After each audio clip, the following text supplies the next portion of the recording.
কোনো সহযোগিতাই আমি সহকারী রিটার্নিং এর কাছ থেকে পাইনি, কিন্তু এখানে এসে কমিশন আমার কোনো বক্তব্যই শুনিনি। আমি ডামির থেকে বাজে নির্বাচন হবে যদি আমার মতো প্রার্থী মাঠে থেকে নির্বাচন করতে না পারে। রিটার্নিং কর্মকর্তার হচ্ছে ওখানে বাতিল করার উল্লেখযোগ্য কারণ ছিল, সেটাও বলি। সেটা হচ্ছে আমার কিছু উল্লেখযোগ্য ডকুমেন্টস সেখানে আমি সাবমিট করতে পারি নাই সময় মতো। এই কারণে কিন্তু ভাই আরেকটা কথা আমি বলতে চাই, সেটা হচ্ছে অনেক আসনে দেখবেন ওনাদের আপনারা সার্চ দিলে পাবেন মিডিয়া যে উনার হচ্ছে স্থগিত করা হয়েছে প্রয়োজনীয় ডকুমেন্টস সাথে থাকার না থাকার কারণে।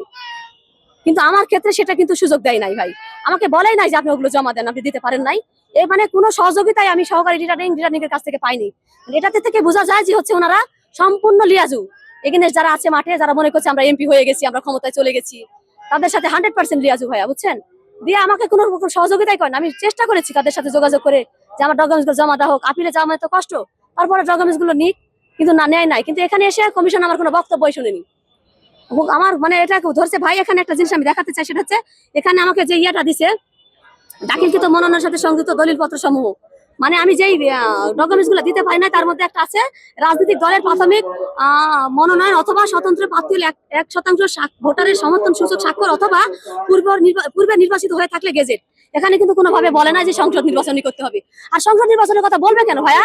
যে নির্বাচনকে বারবার বলা হয়েছে যে ভুয়া নির্বাচন, পাতানো নির্বাচন, সে নির্বাচনের কথা পবিত্র কমিশন কেন মুখে তুলবে ভাই? তাই না? বরং আমার উপজেলা নির্বাচন নিয়ে আমি স্বতন্ত্র বরং আমার নির্বাচন নিয়ে যদিও এনসিপি নেতৃবৃন্দ স্মারকলিপি দিয়েছে নির্বাচন কমিশন বরাবর যে উপজেলার ভাইস চেয়ারম্যানদের নেতৃত্ব মেনে নেওয়া হোক। আমি ভাইস চেয়ারম্যান ছিলাম, আমি আমার জনগণ মনে করে আছি, আমিও দাবি করি, কিন্তু রাষ্ট্রীয় ভাবে ভ্যানিশ করছে, এটা মেনে নিয়ে তো আমি প্রার্থী হয়েছি। আমি সর্বোচ্চ লড়ে যাব, দেশবাসীর কাছে দোয়া চাই। আমি এমন একজন মানুষ, নিজের মানে না খেয়ে না দিয়ে মানুষের পিছনে দৌড়াইছি, জনগণের প্রত্যাশা পূরণের জন্য আমি আপ্রাণ চেষ্টা করব এবং দেশবাসীর কাছে দোয়া চাই। আমি কারো সন্তানের মতো, কারো বোনের মতো আমি ইনশাল্লাহ লড়ে যাব।